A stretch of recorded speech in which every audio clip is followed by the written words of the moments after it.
Alright, so a lot of you clicked on this video to comment that I'm wrong, but hear me out. I've watched Thor's video on the topic in full, and from what I gather from that video, he's kind of right. Now to start, what he said in the beginning of his video is this. Under its own description, it says, this initiative calls to require publishers that sell or license video games to consumers in the European Union or related features and assets sold for video games they operate to leave said video games in a functional playable state. Specifically, the initiative seeks to prevent the remote disabling of video games by the publishers before providing reasonable means to continue functioning of said video games without the involvement from the side of the publisher.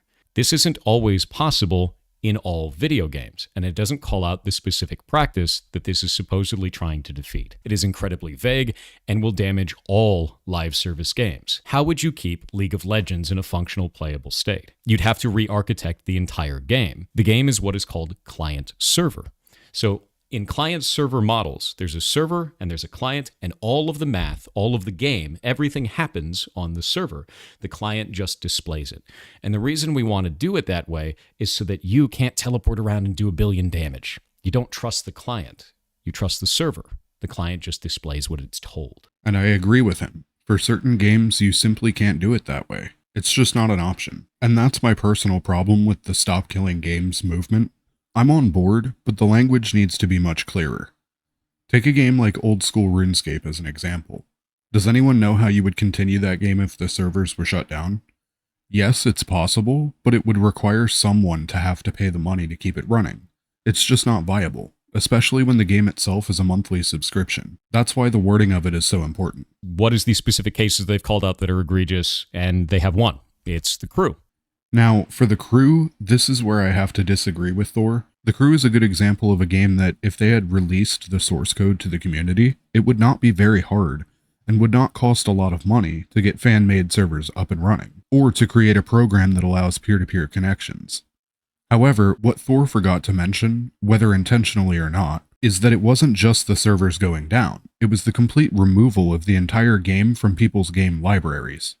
As a side note, I want to refer to the legality of it, as Thor claims the licensing of the cars themselves could be the main factor as to why the game had to be removed, though he does clearly say that it is speculation on his part.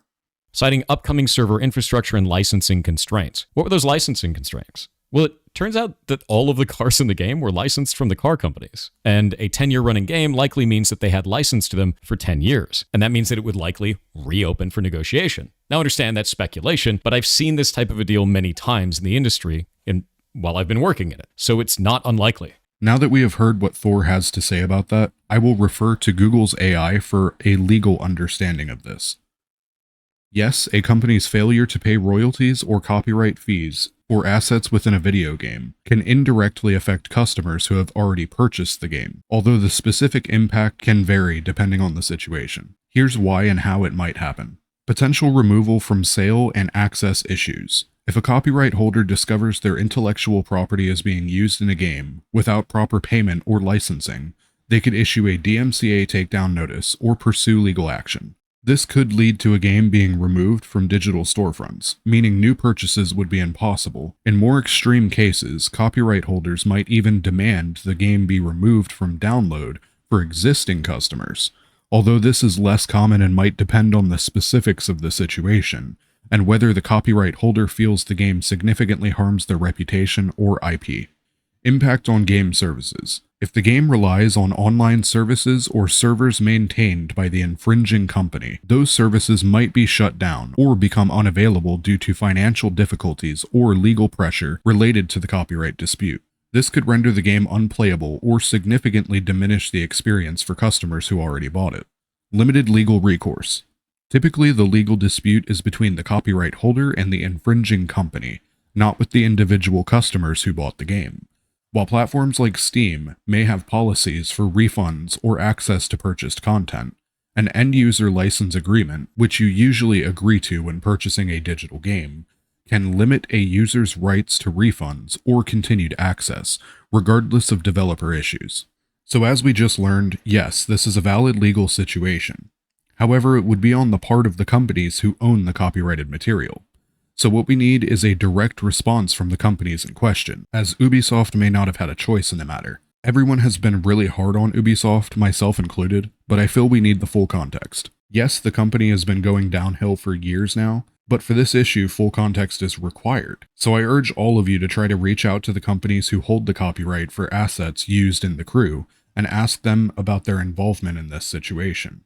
Moving on to the end of Thor's video. If you try to tell me that every studio needs to run their live service game indefinitely or not want to run one at all, then no one's going to run them. And we're going to miss out on adventures like Final Fantasy XIV. And even though I don't play anymore, League of Legends or any other live service game, any of them. You're talking everything, like even phone games, as funny as that is. A lot of people don't realize that phone games require online-only activity.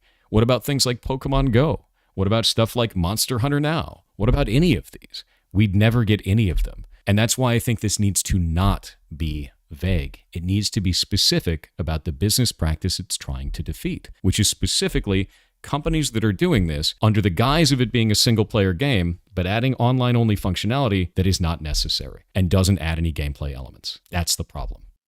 Now, for those of you who are able to watch and listen, you'll notice that he said live service games, meaning games that require a server to be active to play them. Servers cost money to run, so for this specific example, the dev would be forced by law to keep the server running, even at a loss to the company, which is wrong. You can't force a company to eat losses like that, or the company will go under and not exist anymore. This is one of the big problems with Stop Killing Games.